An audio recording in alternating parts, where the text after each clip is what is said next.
So to the second of our men's doubles semi-finals, and once again it features Danish players Lars Paaske and Jonas Rasmussen up against the current Olympic champions, the number 3 seeds Markis Kido and Hendra Setiawan of Indonesia.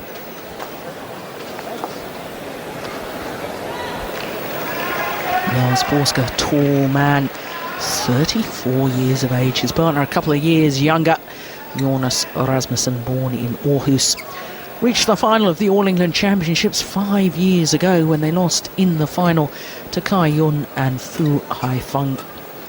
Number 2 seeds last year, this Danish combination, but unseeded this year.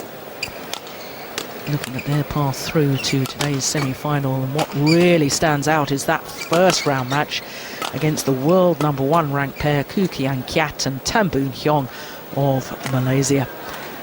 Second Malaysian pair in the quarterfinals, Gang and Tan.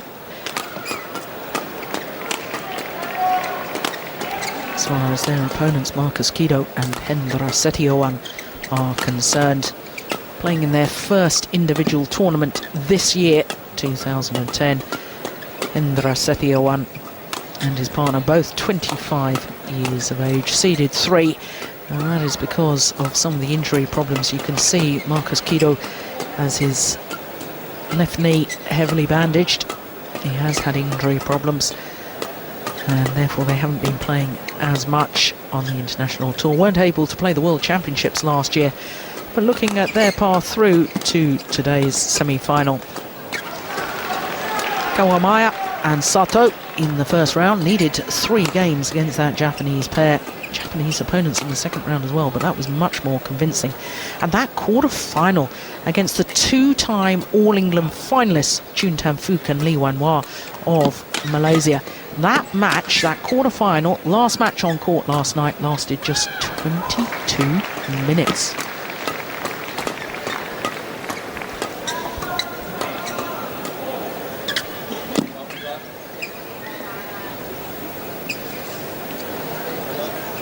So this Danish pair, well, they may be veterans in sporting terms, but my goodness, what a resurgence in form. It is incredible that a year ago they can be number 2 seeds, not seeded this year. World Championship bronze medalists, of course, in Madrid in 2006. World champions in this very arena in 2003. That, incidentally, was only their second ever together. They won the German Open earlier that year. Second title you ever win is the World Championships. Well, that's pretty impressive.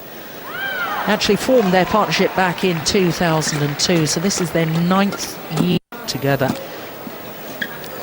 And only 9 career titles. Now, that does surprise me. Only 1 Super Series title, that was the Japan Open in 2008. So for a pair that's been in a semi-final of the Olympic Games, lost the bronze medal playoff in Beijing, 3rd, 4th playoff, and a pair that's been world champions, I'm surprised they've only won 9 titles. Markis Kido, shorter of the 2 men, appearance here, and there's that injury problem and concerns. It's not just the bad knee that has been causing him problems, he's also been suffering from high blood pressure. And the injuries and the health concerns has meant that he and his partner have now resigned from PBSI, the national federation in Indonesia, and now competing on the world tour independently. 4 titles for them last year, but as I say, this their first tournament of 2010. So the umpire, Phil James from England, for this second men's doubles semi-final. Ian Spear is the service judge. 2 pairs on court, both been world champions, former world champions, but of course right, the Indonesians are Lars the reigning Paaske Olympic champions. Jonas Rasmussen, Denmark. Oldest man on court, Lars Paaske, 34 years of age. On my left, Markis Kido, Hendra Setiawan, Indonesia. Lars Paaske to serve to Markis Kido. Love all. Play.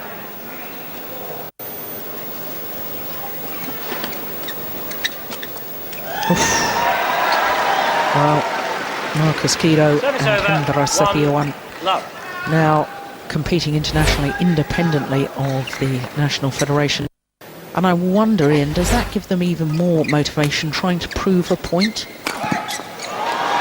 From everything I've heard, that could well be the case. I think they were a little bit disappointed with the training in the National Centre, that with Markis's problems, that they weren't given some dispensation for training a little bit less, having some lighter sessions.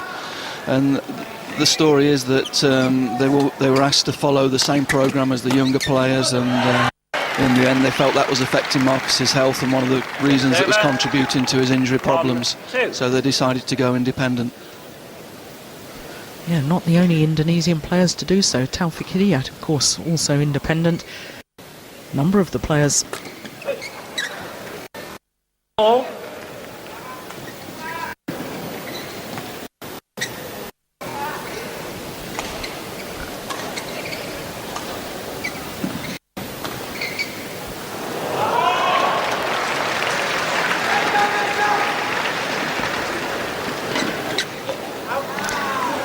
Now, certainly you and I were talking yesterday about the difference between the two Danish players and their quality of serve.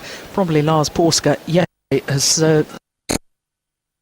I think any player I've seen, it was superb.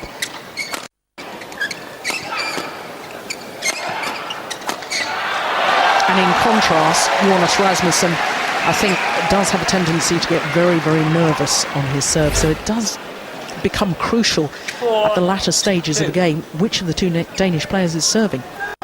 Yes, it's going to be very interesting because we've actually got two of the best servers in the world on court here. Lars served extremely well throughout this tournament, so really been able to dominate the forecourt behind it.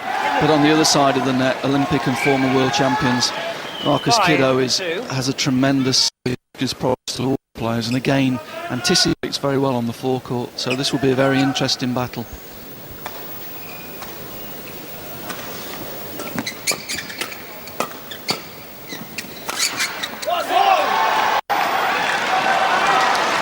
Channel attack hidden in between the two players. This is confusion. Who should take that one down the middle? And of course, had the Danes got it back, it would have narrowed the angle of reply. And then the possibility to get your net player involved. 7-3-6.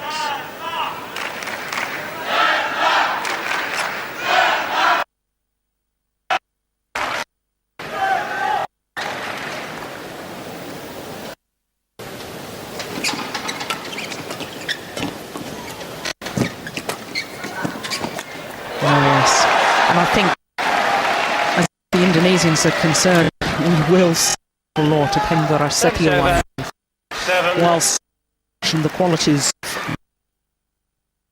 in general terms within the one that wants to go forward.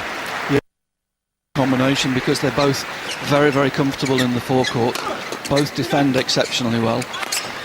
Not the most powerful attack, actually. There's a lot of pairs out there that have a stronger attack than them, but they're very, very efficient in all the other areas of the game. But I think you may say that they haven't got the same strength as some of the players in attack. Certainly they probably don't have the same power in the smash, but I think they set up the rally for each other, that when they're attacking they probably win more rallies than virtually any other player in the world. Yeah, that's true. They're very efficient, and they've got a very, very good understanding between themselves. They've played together for several years now. Not the raw power of some of the Chinese pairs, maybe, and the Korean pairs, but as you say, they use every shot very well. They're always posing problems with their angles and the position that they're hitting the shuttle to. So very, very clever pair. Yes, you said they've been playing together for a number of years now. Actually playing together since virtually they first started badminton, since they were kids, through the junior ranks, up through the senior ranks, right to the top of world badminton as world champions and Olympic champions. I can't think of another pair that's actually done that, stayed together from